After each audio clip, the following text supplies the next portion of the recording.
episode 24. Trev's Hockey Show here on Trev TV. 2018 is coming to a close, and it's dawned on me, it's like we've had a lot of good moments in hockey this year. Not just the NHL, on a global scale. So I figure, well, I wanted to think of 10 things that I thought were good hockey moments for 2018, but I can only come up with 5. And they're really good ones too.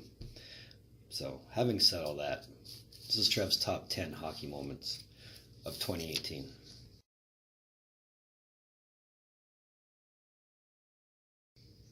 It's number 5, and this is not completely NHL.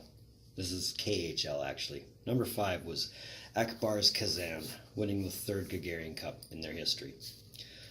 The story going into the playoffs for the KHL was Akbar's wasn't the favorite.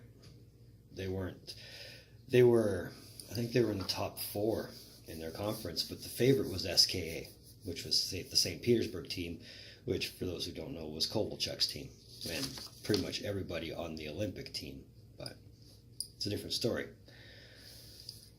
So once SKA lost in the quarterfinals, it was a case of, hey, that's interesting. I don't watch as much KHL as I'd like to, which is a shame because I've always been a fan of the bigger game.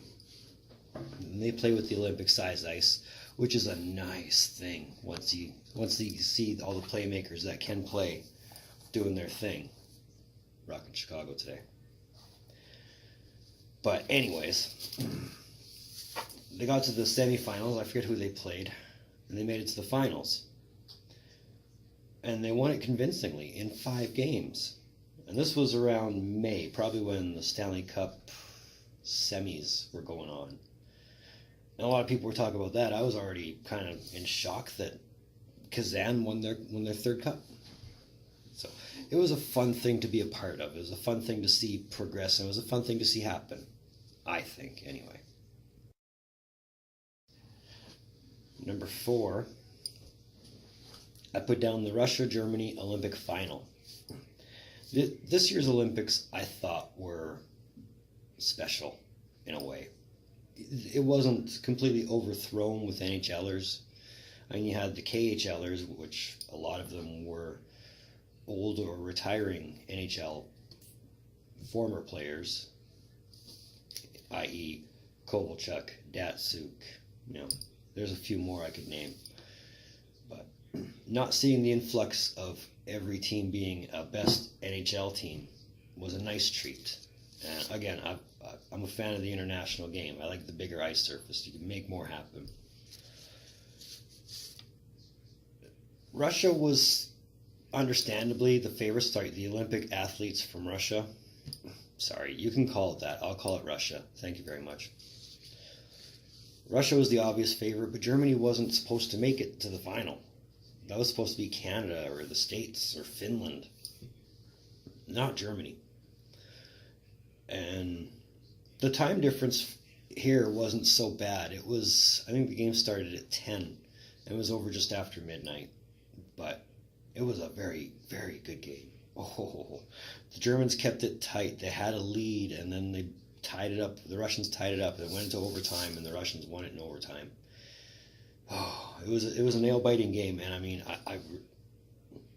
I'm a Russian international fan. Always have been, always will be. My daddy told me that the Russians played better when I learned how to play hockey, and I did the funniest thing of believing him. But yeah, it was a really good game to watch. I'm glad I stayed up as late as I did to watch it.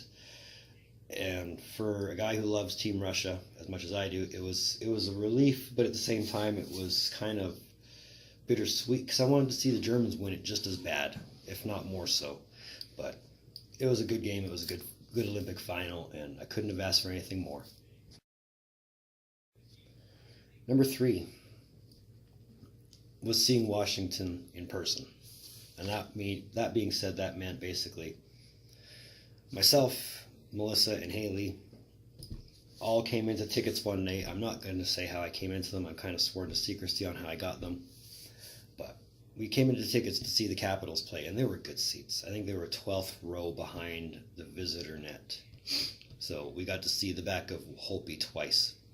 And I didn't take a video of the game. I wanted to really badly. I wanted to make an episode out of it. But I did take pictures, and I managed to get a picture of Holtby and a picture of Kuznetsov. And of course I got a picture of Ovi, because it's Ovi. There's no disputing that. Even managed to get a good family shot in there too.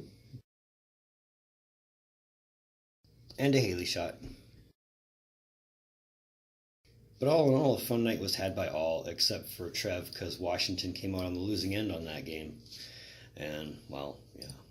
I busted out the Black Caps jersey for it, and once Washington did score, I think they only scored the one. I don't know if we were on TV. I know the game was televised, but there was me holding Haley up in the air because Washington just scored. But it was a good family outing, and it was good to actually take that off the list, because one thing I always wanted to do was see Ovechkin in person, and I managed to do that.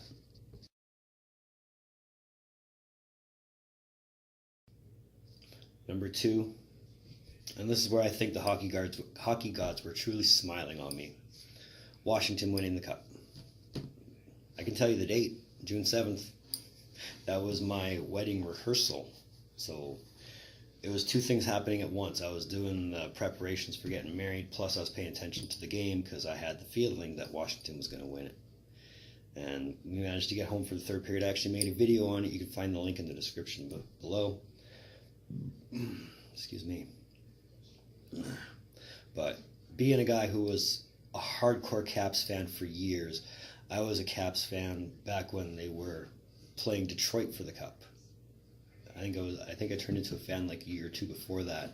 And I stopped being a fan in 2011 because I got tired of the whole we're contenders, and then we're not, and we flop and whatever else. But this year proved different. And I always said if it took me jumping off the wagon for them to win the Cup, I'd be happy with that.